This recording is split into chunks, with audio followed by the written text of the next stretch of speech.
नमस्कार दोस्तों और प्रिय विद्यार्थियों, आप सभी का जागृति क्लासेस के ऑनलाइन लर्निंग प्लेटफॉर्म पे हार्दिक स्वागत है। लास्ट कक्षा में हमने 9th गणित के पहले अध्याय संख्या पद्धति के बारे में चर्चा की थी और विभिन्न संख्याओं के बारे में जाना था और उनकी परिभाषा एवं उनके गुणधर्मों के बारे में भी हमने पढ़ा था।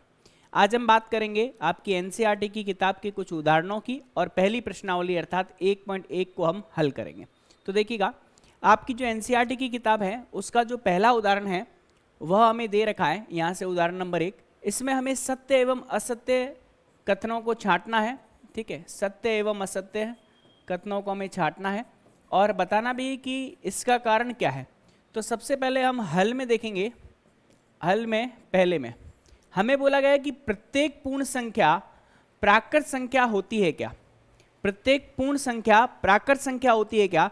मैंने आपको पहले भी बताया है कि अगर मैं प्राकृत संख्याओं की बात करूं तो प्राकृत संख्याएं नेचुरल नंबर जो होती है वो 1, 2, 3, 4 और 5 और इस तरीके से आगे जाएगी।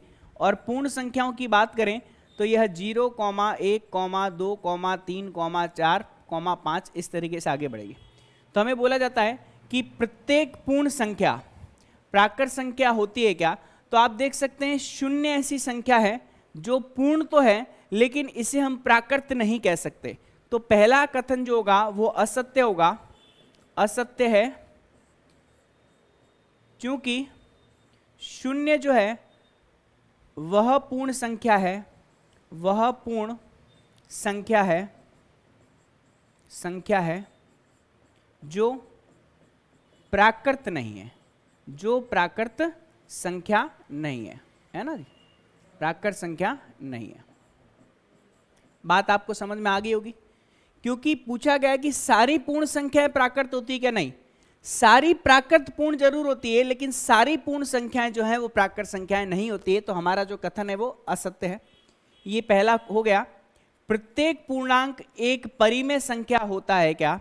तो दूसरे में हम देखेंगे प्रत्येक पूर्णांक एक परिमेय संख्या होता है।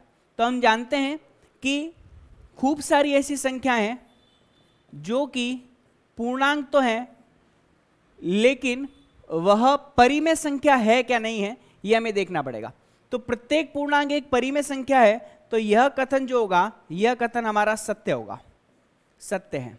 क्योंकि हम जानते हैं कि जितने भी पूर्णांक हैं, जितने भी पूर्णांक है, जैसे मैं बोलता हूं 2 है एक पूर्णांक है, 5 एक पूर्णांक है, -7 एक पूर्णांक है। तो इसमें अगर हम 1 से भाग दे दें, 1 से भाग दे दें तो यह किस में परिवर्तित होगा, पूर्णांक में परिवर्तित होगा। ठीक है जी।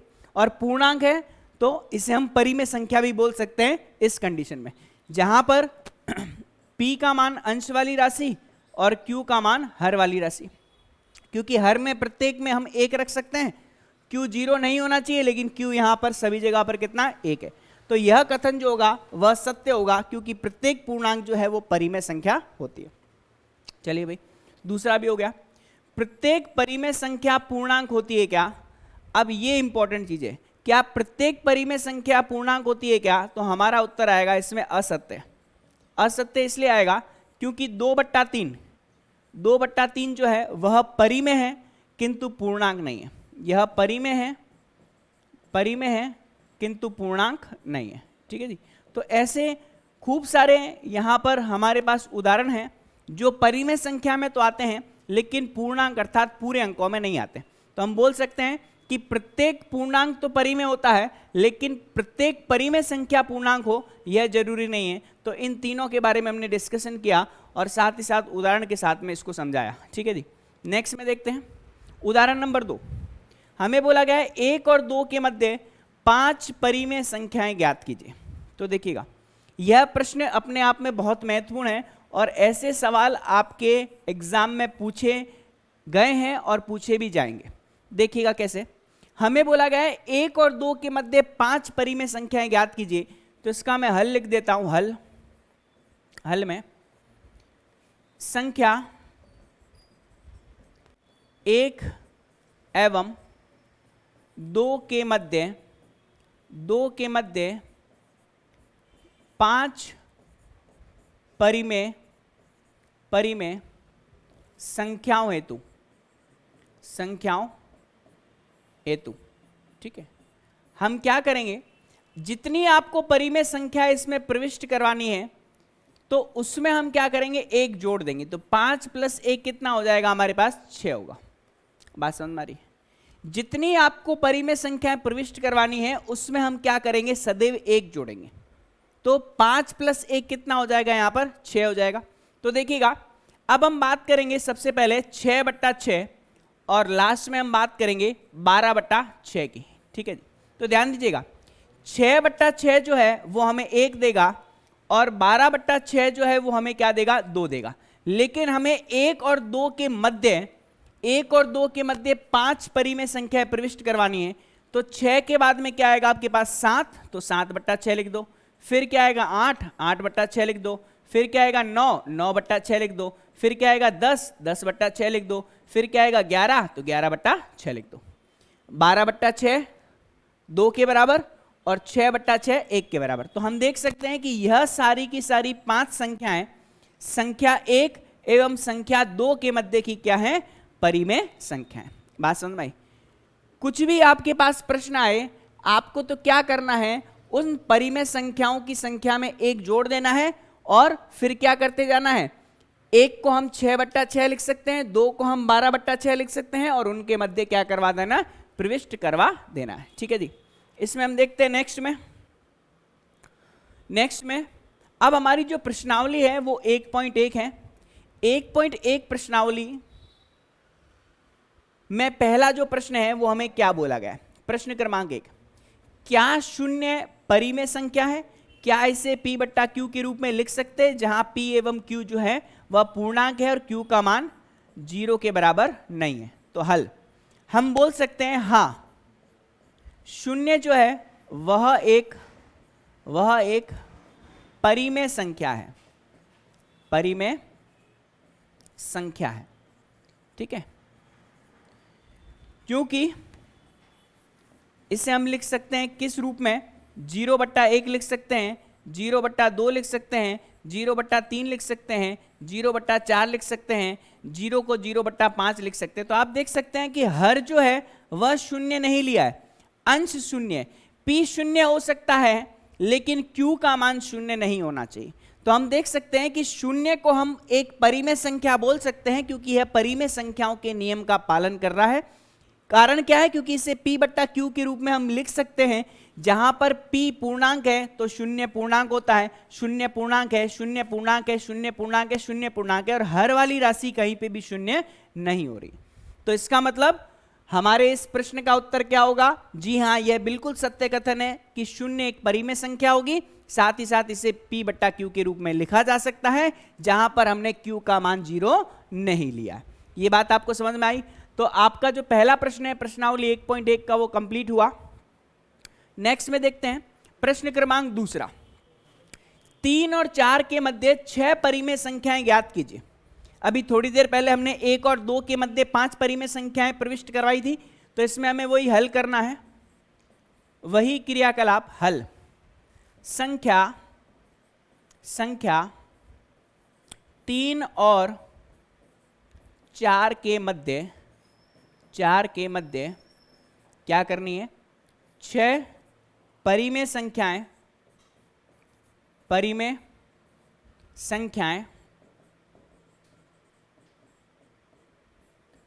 प्रविष्ट करवाने हेतु है ना। हम क्या करेंगे भाई, 6 में 1 जोड़ देंगे तो हमारे पास क्या आएगा, 7 आएगा। मैंने क्या बोला था, जितनी संख्याएं प्रविष्ट करवानी हो उसमें क्या कर देते हैं, 1 जोड़ देते हैं। ठीक है जी, अब हम बात करेंगे 3 की 3 की और इधर बात करेंगे हम यहां पर क्या, 4 की। तो देखिएगा, हमारे पास यहां पर 7 आया है, तो अगर मैं 7 से गुणा और 7 से भाग दे दूं, यहां पर भी 7 से गुणा और 7 से भाग दे दूं, तो मुझे क्या मिलेगा, ये मिलेगा 21/7, 7 या 21, 21/7, और ये मिलेगा अपने पास 28/7, 7 चौक 28। अब हमें क्या करना है, 21 के बाद में गिनती स्टार्ट करनी है और कहां तक जाएंगे, 27 तक जाएंगे। तो 21 के बाद में क्या आता है, 22 आता है, तो 22/7, 23/7, 24/7, 25/7, 26/7 और 27/7। तो ये मध्य की जो आप संख्याएं देख रहे हैं यह सारी की सारी 21/7 मतलब कि 3 और 28/7 मतलब कि 4 के मध्य की क्या है, परिमेय संख्याएं हैं। ये बात समझ में आ गई आप सभी को। तो कभी भी आपके पास इस प्रकार का प्रश्न आए, आपको जितनी संख्याएं प्रविष्ट करवानी हो उसमें एक जोड़ दो, एक जोड़ने के पश्चात जो भी आपको अंक मिल रहा है, जैसे यहां पे 7 मिल रहा है तो 7 का 3 से अंश एवं हर में गुणा करो और 4 से अंश एवं हर में गुणा करो, और जैसे 21/7 आया तो 21 से लगा करके 28 तक के बीच की गिनती लिख दीजिए और उसी के बट्टे में हमारा 7 का भाग जा रहा है। तो ये सारी की सारी 6 जो संख्याएं हैं वह संख्या क्या 3 एवं 4 के मध्य की 6 परिमेय संख्याएं होगी। तो यह संख्याएं 3 एवं 4 के मध्य की 6 परिमेय संख्याएं होगी। बात समझ में आई यहां तक। अब नेक्स्ट प्रश्न पे हम चलते हैं। आपकी प्रश्नावली का तीसरा प्रश्न, इस बार देखिएगा, इस बार आपको 3/4 और 4/5 दो भिन्नें दे रखी है, ठीक है, और बोला गया है इनके बीच 5 परिमेय संख्याएं जो है वो हमें ज्ञात करनी है। क्या करनी है? 5 परिमेय संख्याएं ज्ञात करनी है। तो हम यहां से हल करेंगे। हल में 3/4 एवं 4/5 के मध्य 5 परिमेय संख्याएं प्रविष्ट करवाने हेतु है ना जी। काम वो का वही सेम टू सेम, ठीक है। क्या करेंगे भाई, यहां से सबसे पहले 5 में हम 1 जोड़ेंगे तो कितना मिलेगा हमें? 6 मिलेगा, ठीक है। अब हम क्या करेंगे, हमारे पास जो 3/4 है उसको अंश एवं हर में 6 से गुणा करेंगे और यहां पर 4/5 है उसके अंश एवं हर में किससे गुणा करेंगे? 6 से गुणा करेंगे, ठीक है जी। यहां तक आपको बात समझ में आई। अब ध्यान दीजिएगा, पिछले वाले प्रश्न में देखिएगा, पिछले वाले प्रश्न में जैसे ही आपने 7 से अंश एवं हर में गुणा किया, 7 से अंश एवं हर में गुणा किया तो सभी के हर समान आ रहे हैं, मतलब 7 आ रहे हैं, ठीक है। लेकिन इस प्रश्न में कुछ अलग है। इस प्रश्न में क्या अलग है? जैसे ही आप 6 को 4 से गुणा करोगे तो यहां पर आपको 24 मिलेगा और 6 को 5 से गुणा करोगे तो यहां पर आपको क्या मिलेगा? 30 मिलेगा। बात समझ में आ रही? तो इस बार दोनों के हर क्या हो गए? अलग अलग हो गए। इसका अर्थ यह है कि अगर हम 6 × 3 18 के बाद में गिनती स्टार्ट करते हैं तो हर में 24 लिखें कि हर में 30 लिखें, यहां पर कंफ्यूजन हो जाता है। तो आपको एक चीज ध्यान रखनी है, जब कभी भी किसी संख्या से गुणा करने पर हर समान नहीं आए तो सबसे पहले हमें हरों को समान बनाना पड़ेगा। यह इसलिए इंपॉर्टेंट सवाल है कि इसको अगर हम साधारण विधि से हल करेंगे तो मामला गड़बड़ हो जाएगा, इसलिए मैंने इसको 5 स्टार दिया। 5 स्टार का मतलब है यह प्रश्न आपके एग्जाम में आएगा ही आएगा, या फिर इस प्रकार का प्रश्न जो दो भिन्नों के मध्य कुछ परिमेय संख्याओं को प्रविष्ट करवाने संबंधी है वह पूछा जाएगा। तो देखिएगा, अगर 3/4 और 5/4 के बीच में 5 परिमेय संख्याएं प्रविष्ट करवानी है तो आपको यहां पे ध्यान देना पड़ेगा, यह हमारी पहले वाली विधि काम नहीं आएगी। कारण क्या है? क्योंकि इनके हर समान नहीं बन रहे हैं। तो जब तक हर समान नहीं बनेंगे हमारा काम जो है वह पूरा नहीं होगा। तो बोले सर अब हम क्या करें हर समान बनाने के लिए? चलिए तरीका बताता हूं मैं आप लोगों को। हर समान बनाने के लिए क्या करेंगे समझिएगा, ठीक है। 3/4 और 4/5 के मध्य 5 परिमेय संख्याएं प्रविष्ट करवाने हेतु है ना। देखिएगा, इसके लिए हम क्या करेंगे, देखिएगा हमारे हर में यहां पर 4 है और यहां पे हमारे हर में कितना है? 5 है, ठीक है। तो एक काम करते हैं हम यहां से इन संख्याओं में, ध्यान दीजिएगा, इन संख्याओं में हम ऐसी संख्या से अंश एवं हर में गुणा करें ताकि हर दोनों समान बन जाए। बात समझ में आ रही कि नहीं? ठीक है, ऐसी संख्या से गुणा करें। तो आप देख सकते हैं कि 3/4 में अगर मैं अंश में 5 से और हर में 5 से गुणा करूं और 4/5 में ना 4/5 में अगर मैं अंश में 4 से और हर में भी 4 से गुणा करूं तो हमारा काम बन जाएगा। कारण क्या है? क्योंकि हमारे जो यहाँ पर हर है वो क्या आपस में बन जाएंगे? समान बन जाएंगे। बात समझ में आ रही कि नहीं? ठीक है, तो हम बोल सकते हैं यहाँ पर क्या कि इस संपूर्ण संख्या को हम क्या लिख सकते हैं? इसको हम लिख सकते हैं 5 × 15 और 5 × 4 = 20। ठीक है, इस संपूर्ण संख्या को क्या लिख सकते हैं? 4 × 4 = 16 और यहां पर क्या आ जाएगा? 5 × 4 = 20। ठीक है, दोनों के हर क्या हो गए? समान हो गए। क्लियर है भाई? जैसे ही दोनों के हर समान हो गए, अब हमें क्या करना है कि 15 के बाद में संख्याओं को आगे बढ़ाना। 15 के जस्ट बाद की संख्या क्या होगी? 16 होगी। तो थोड़ा गौर करना, अगर मैं 15 के जस्ट बाद की संख्या 16 ले लेता हूं तो 16/20, अरे गौर से देखो 16/20 तो ऑलरेडी अपने पास आ रखा है, मामला यहां पे भी गड़बड़ हो गया। तो अब क्या करें भाई सर? क्योंकि मैंने आपको बताया कि दोनों के हर समान करने के पश्चात भी आप देख सकते हो कि चीजें यहां पर और मुश्किल हो रही हैं। कहने का मतलब है 15 के बाद हमें 16 आना चाहिए, लेकिन 16 तो अपने पास दूसरी संख्या ही आ गई है। तो अब क्या किया जाए इनका, है ना? इसके लिए हम क्या करेंगे? इसके लिए हमें कुछ और तरीका अपनाना पड़ेगा, और वो और तरीका क्या है मैं आपको बता देता हूं। ठीक है, देखिएगा, इसके लिए हमें एक और तरीका अपनाना पड़ेगा, है ना? ये मैं सारी चीजें आपको इसलिए बता रहा हूं क्योंकि बच्चे अक्सर यहां पर गलती करते हैं और गलती करके फिर यहां पर आकर के फंस जाते हैं, आगे हल हो नहीं पाता। तो जो जो गलतियां बच्चे करते हैं उनको पहले ही मैं बता रहा हूं कि इस तरीके से आपको नहीं करना है। इस तरीके से करोगे तो मामला हो जाएगा गड़बड़। तो हमें क्या करना चाहिए? हमें एक काम करना चाहिए, 3/4 यहां पे हमने लिख दिया और 4/5 हमने यहां पे लिख दिया। अब क्या करें? एक तो हर समान बनाना है, साथ ही साथ क्या करना है? इनके मध्य की संख्याएं जो है वो ज्यादा होनी चाहिए। तो एक काम करते हैं हम लोग, यहां पर जो मैंने 5 से गुणा किया था अंश एवं हर में, वो 5 से गुणा ना करके अगर 50 से गुणा कर दूं तो क्या काम चल जाएगा? जो यहां पर मैंने अंश और हर में 4 से गुणा किया था, वो 4 से गुणा ना करके 40 से गुणा कर दूं तो काम चल जाएगा। देखते हैं कि चलेगा कि नहीं चलेगा। ये 5 × 15 आएगा, ये 150 और ये आपके पास क्या आ जाएगा? 5 × 4 = 20 मतलब कितना? 200। इधर 4 × 4 = 16 और ये 5 × 4 = 20 मतलब कितना आएगा? 200। हमारा काम बन गया। कैसे काम बन गया? क्योंकि हमें तो 5 परिमेय संख्याएं लेनी है, तो 150 और 160 के बीच में तो हमारे पास ऑप्शन कितने हैं भाई साहब? 9 ऑप्शन है कि नहीं? 51 से लगा करके 59 तक। तो आपकी मर्जी पड़े वो लिखिए। 151/200, ठीक है, 152/200, ठीक है, मैं लिख रहा हूं 155/200, है ना? कितनी हो गई? 3 हो गई। इसके पश्चात इसको थोड़ा सा आगे बढ़ा देते हैं, 156/200, जो आपको पसंद आए वो लिखो, है ना?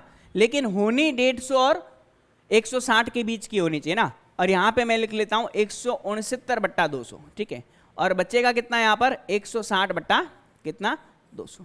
अरे बात समझ में आ रही कि नहीं आ रही? तो ये सारी की सारी जो संख्याएं हैं, यह 3/4 और 4/5 के मध्य की क्या है? परिमेय संख्या है। बात समझ में आई आप सभी को, है ना? तो यह हमारा क्या हो जाएगा? उत्तर हो जाएगा। मेरे हिसाब से चीजें आपको समझ में आ रही होगी, ठीक है। काफी विद्यार्थियों को अध्यापक सीधा ये बताते हैं कि 100 से अंश में गुणा कर दो, 100 से हर में गुणा कर दो। तो आपके हर जो होते हैं वो हर बार 100 से गुणा करने पर समान नहीं आते। बात समझ में आ रही कि नहीं? ठीक है, तो उस केस में विद्यार्थी फंस जाते हैं। तो कोई दिक्कत वाली बात नहीं है, हमने यहां पर इस चीज को अच्छे से देख लिया। अब हमारी इस प्रश्नावली का अंतिम प्रश्न है और पुनः सत्य और असत्य प्रकार का है, तो थोड़ा इस पे और चर्चा कर लेते हैं। प्रत्येक प्राकृत संख्या एक पूर्ण संख्या होती है क्या? क्या प्रत्येक प्राकृत संख्या एक पूर्ण संख्या होती है क्या? हल में पहले में मैंने आपको जब हमने लेक्चर प्रारंभ किया था तब भी बताया था, नेचुरल नंबर का मतलब 1, 2, 3, 4, 5 आगे चलेगा। उसके पश्चात पूर्ण संख्या मतलब होल नंबर 0, 1, 2, 3, 4, 5 आगे चलेगा। तो हमें पूछा गया है प्रत्येक प्राकृत संख्या क्या पूर्ण संख्या होती है क्या? तो आप देख सकते हैं कि प्राकृत संख्या 1 2 3 4 5 है और पूर्ण संख्या 0 1 2 3 4 5 6 है ना। तो हम बोल सकते हैं कि जी हाँ, प्रत्येक प्राकृत संख्या जो होती है वो एक पूर्ण संख्या होती है, क्योंकि प्राकृत संख्या 1 2 3 4 5 6 है और पूर्ण संख्या 0 1 2 3 4 5 6 है। तो हम बोल सकते हैं कि प्रत्येक प्राकृत संख्या पूर्ण संख्या में तो आ ही रही है, तो इसका मतलब यह जो कथन होगा वह क्या है? सत्य है। ठीक है, क्या है? सत्य है। अब दूसरा वाला, प्रत्येक पूर्णांक एक पूर्ण संख्या होती है क्या? क्या प्रत्येक पूर्णांक एक पूर्ण संख्या होती है क्या? तो दूसरा भाग, पूर्ण संख्या मतलब 0 1 2 3 4 5 मामला चलता जाएगा, और यहां पे integer 0 plus minus 1 plus minus 2 plus minus 3 आगे जाएगा। चूंकि हम जानते हैं कि -1 -2 -3 -4 आदि आदि पूर्णांक है, किंतु क्या है? पूर्ण संख्या नहीं है ना, पूर्ण संख्या नहीं है। पूर्णांक तो है, पूर्ण संख्या नहीं है। इसका मतलब क्या है? यह कथन असत्य है कि प्रत्येक पूर्णांक जो है वह पूर्ण संख्याएं होंगी। बात समझ में आई आप सभी को? ठीक है। अब इसका लास्ट वाला पार्ट, प्रत्येक परिमेय संख्या एक पूर्ण संख्या होती है क्या? प्रत्येक परिमेय संख्या एक पूर्ण संख्या होती है क्या? तो इसका तीसरा भाग देखते हैं। तीसरे भाग में प्रत्येक परिमेय संख्या, तो मैं उदाहरण देता हूं। सबसे पहले मैं ये लिखूंगा यह असत्य है। ठीक है, असत्य है क्योंकि 1/2 5/7 9/8 आदि क्या है? परिमेय है। आदि क्या है?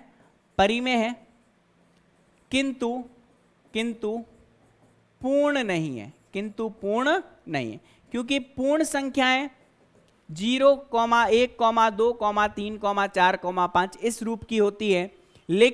लेकिन हमारी ये जो है यह सारी परिमेय संख्याएं, तो हम बोल सकते हैं कि सारी की सारी परिमेय संख्या एक पूर्ण संख्या है। यह सत्य कथन नहीं है क्योंकि हमने इसमें काफी सारे उदाहरण देखे हैं जो परिमेय संख्याएं तो हैं किंतु पूर्ण संख्याएं नहीं है। यहां तक आपको बात समझ में आ गई होगी, तो इसमें कोई दिक्कत वाली बात नहीं है। ठीक है, नेक्स्ट में हम देखेंगे। अब नेक्स्ट हमारा जो टॉपिक है वह है संख्या रेखा, है ना, संख्या रेखा।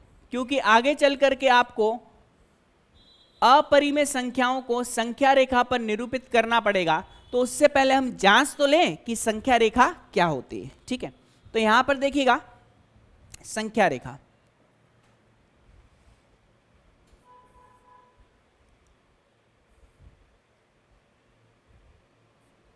पूर्ण संख्याओं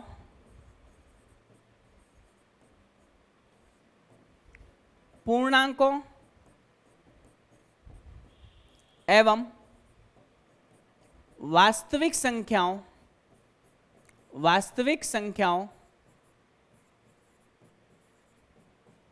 को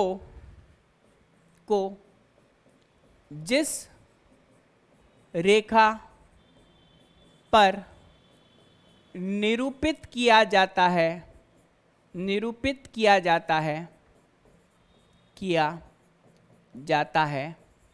क्या कहलाती है? संख्या रेखा कहलाती है। संख्या रेखा कहलाती है। मतलब इस संख्या रेखा में पूर्ण संख्याएं, पूर्णांक और वास्तविक संख्याएं, और पूर्ण संख्याएं में अपने आप से प्राकृत भी आ जाएगी। तो जिस रेखा पर इन सभी को निरूपित किया जाता है वह क्या कहलाती है? संख्या रेखा कहलाती है। अब मैं आपको संख्या रेखा जो है वह यहां से बना करके दिखाता हूं। संख्या रेखा क्या होती है देखिएगा, कुछ इस तरीके से। ठीक है,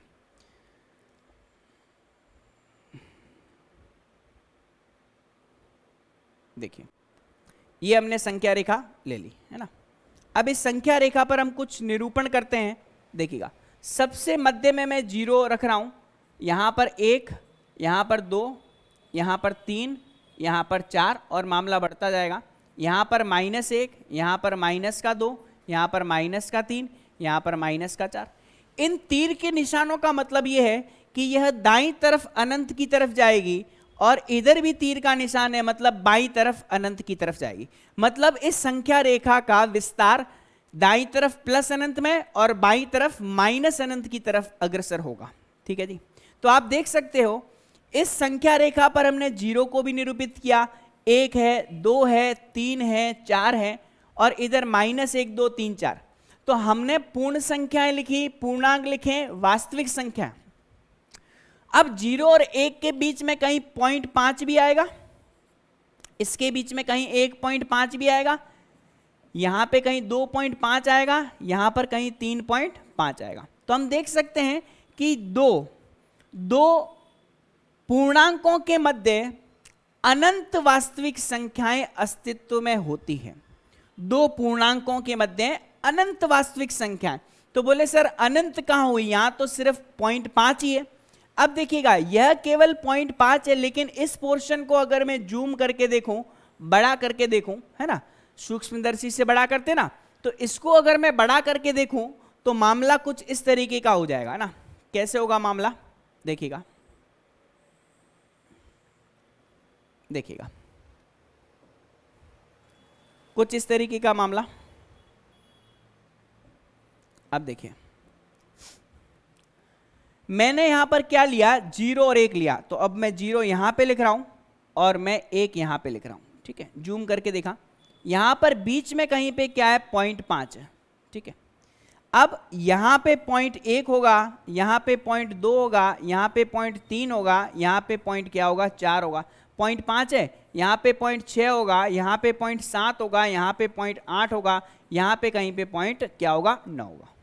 ठीक है, अब पुनः अगर मैं 0.5 और 0.6 को जूम करके देखूं तो इसके बीच में भी खूब सारी संख्याएं मिलेगी। क्या, 0.51, 0.52, 0.53 से लगा करके 0.6 तक।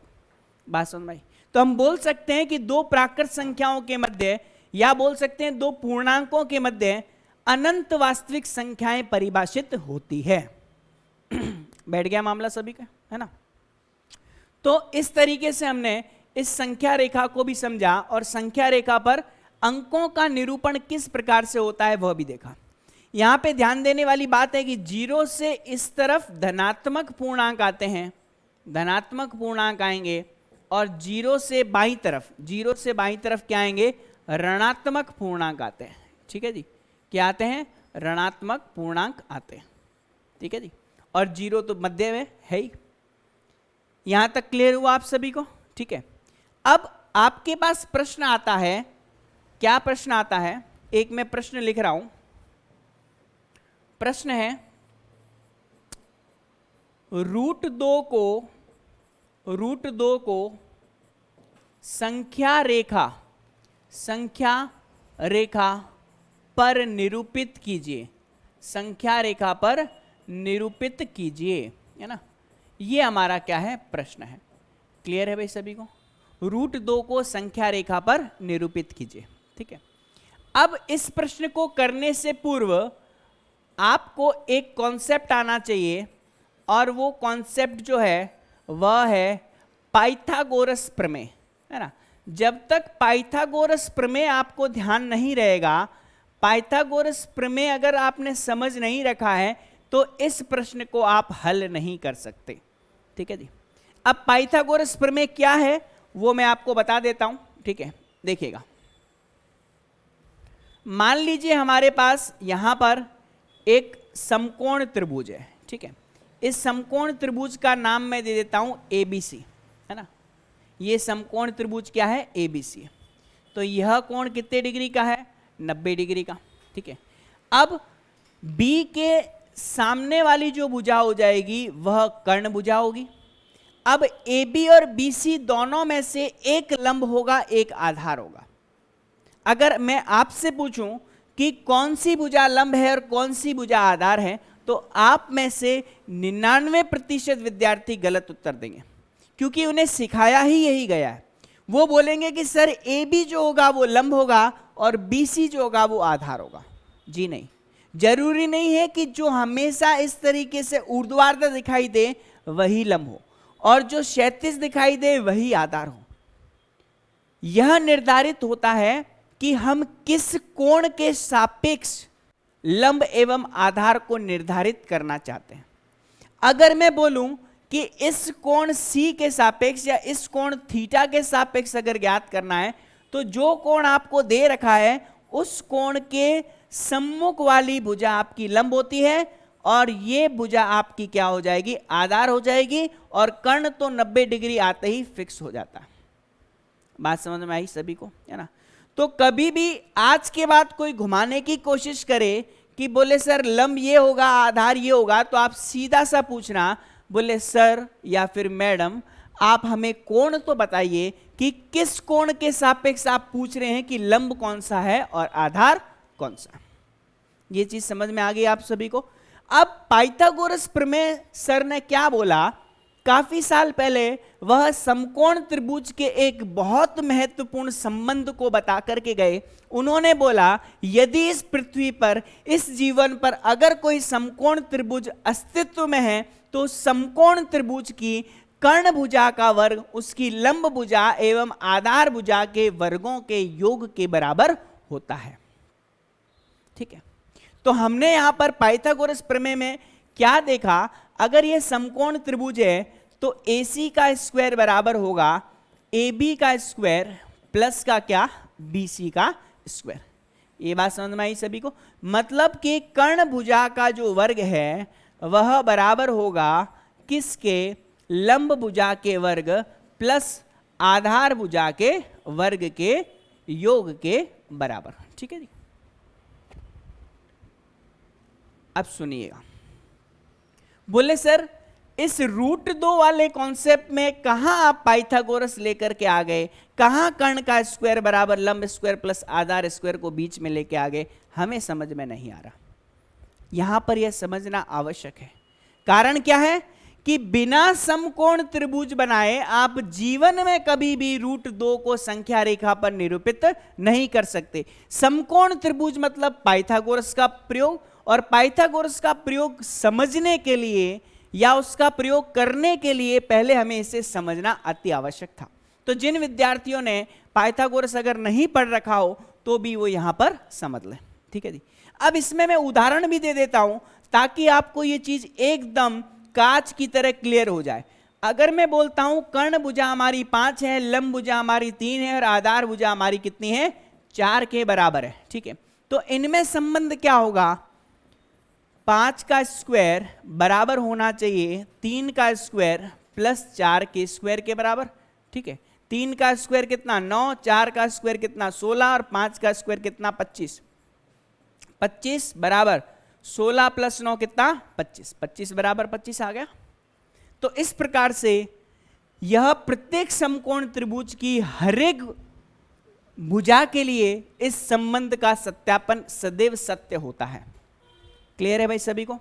अब हम देखेंगे कि √2 को संख्या रेखा पर निरूपित करना है तो वो हम कैसे करेंगे। ठीक है, देखिएगा, हम एक काम करते हैं, यहां से एक संख्या रेखा बनाते हैं पुनः। ठीक है, देखिएगा, ये हमने संख्या रेखा बनाई। ठीक है, संख्या रेखा बनाने के पश्चात हम इस पे निर्धारण करते हैं 0, थोड़ी दूरी पे करते हैं 1 और थोड़ी दूरी पे करते हैं 2। हालांकि और भी संख्याएं यहाँ पे होंगी, यहाँ पर -1 और यहाँ पर कितना -2। हमें किसको निरूपित करना है, हमें √2 को निरूपित करना है। ठीक है जी, क्लियर है भाई सभी को। अब सुनिएगा, अगर मैं एक ऐसे समकोण त्रिभुज का निर्माण करूं, ध्यान दीजिएगा, अगर मैं एक ऐसे समकोण त्रिभुज का निर्माण करूं जो कि यहां पर मान लीजिए हमारे पास ये समकोण त्रिभुज ABC है। ठीक है, समकोण त्रिभुज क्या है, ABC है ना। इस समकोण त्रिभुज को हम थोड़ा सा इस तरीके से जस्ट उल्टा बना लेते हैं ना। कैसे बनाते हैं देखिएगा,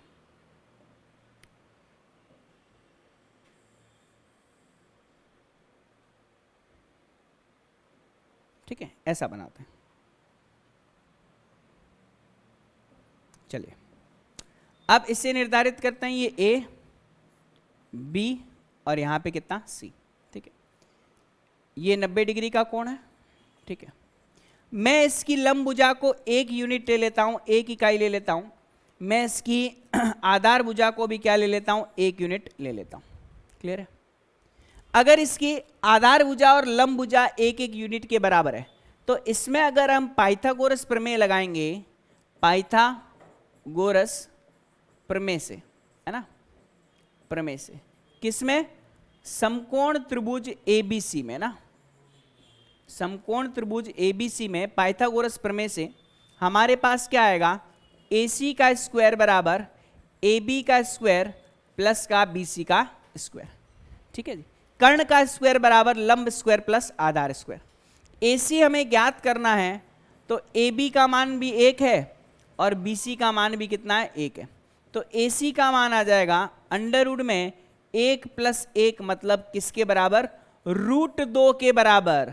और √2 को देखते ही दिमाग घूमना चाहिए, बोले सर हमारा प्रश्न भी तो √2 को ही संख्या रेखा पर निरूपित करने का था। अरे बात समझ में आ रही कि नहीं आ रही है ना, इसीलिए हमने यहां पर क्या लिया, पाइथागोरस को प्रयोग में लिया। अब बोले सर हम क्या करेंगे, कुछ मत करो, आप संख्या रेखा पर एक वर्ग बनाओ। क्या बनाओ भाई, एक वर्ग। तो मैं एक वर्ग इस तरीके से बना देता हूं, ठीक है, ये मैंने वर्ग बना दिया, ठीक है। अब सबसे बड़ी बात है कि जैसे ही हमने यहां पर क्या बनाया, एक वर्ग बनाया, ये हमने इसके कर्ण को मिला दिया। इसे मैं A बिंदु बोलता हूं, इसे मैं B बिंदु बोलता हूं, इसे मैं C बिंदु बोलता हूं। ये जो दूरी है वो 1 यूनिट की है, 1 इकाई की है, तो यह वर्ग होगा, तो यह भी क्या होगा भाई, 1 यूनिट होगा, ठीक है। क्लियर है भाई सभी को, है ना। अगर यह 1 यूनिट है और यह 1 यूनिट है, तो यही त्रिभुज तो हमने यहां पर बनाया है। इसका मतलब क्या होगा, AC का जो मान आएगा, ये जो AC है ना, मैं यहां पे बता देता हूं आपको, ये जो AC आपको दिखाई दे रहा है, ये वाला AC, इस AC का मान है ना, इस AC का मान किसके बराबर होगा, इसका मान होगा √2 यूनिट के बराबर, है ना। क्यों होगा भाई, थोड़ा गौर से देखो, यहां पे पाइथागोरस ने यही तो आंसर दिया है हमें। अगर यह √2 यूनिट के बराबर है, यह √2 यूनिट के बराबर है, इसका मतलब क्या करेंगे हम, इसका मतलब ये करेंगे, प्रकार को लेंगे, प्रकार की नोक को रखेंगे यहां पर, ठीक है, और इसको खोल देंगे यहां तक। प्रकार की नोक को रखेंगे यहां पर और इसको खोल देंगे यहां तक, और काट देंगे चाप नीचे की तरफ, है ना। क्या करेंगे भाई, चाप काटेंगे कुछ इस तरीके से, कुछ इस तरीके से चाप काट देंगे। क्लियर है? और जैसे ही आप चाप काटेंगे, जिस बिंदु पे आपको यहां पर ये चाप मिलेगा, यह वास्तविकता में क्या होगा, यही बिंदु होगा आपका √2, जो कि संख्या रेखा पर निरूपित हो चुका है। अरे बात समझ में आ रही कि नहीं आ रही, ठीक है। तो इस प्रकार से हम किसी संख्या रेखा पर √2 का निरूपण कर सकते हैं। अगली क्लास में हम √3, √5 इन संख्याओं को भी निरूपित करेंगे। और आपको क्या करना है, इन वीडियोस को, जो पहले मैंने वीडियो बताया है उसको भी अच्छे से देखना है, जो आज पढ़ा है उसको भी अच्छे से देखना है, और अपने मित्रों को, अपने सहपाठियों को, जो भी कक्षा 9वीं में पढ़ रहा है उसको दिखाना है, शेयर करना है उनको, है ना, ताकि वो विद्यार्थी भी इन वीडियो क्लासेस का लाभ ले सके। तो आज के लिए इतना ही, आज की कक्षा में हम इतना ही पढ़ेंगे, अगली कक्षा में हम जल्दी मिलेंगे, तब तक के लिए धन्यवाद।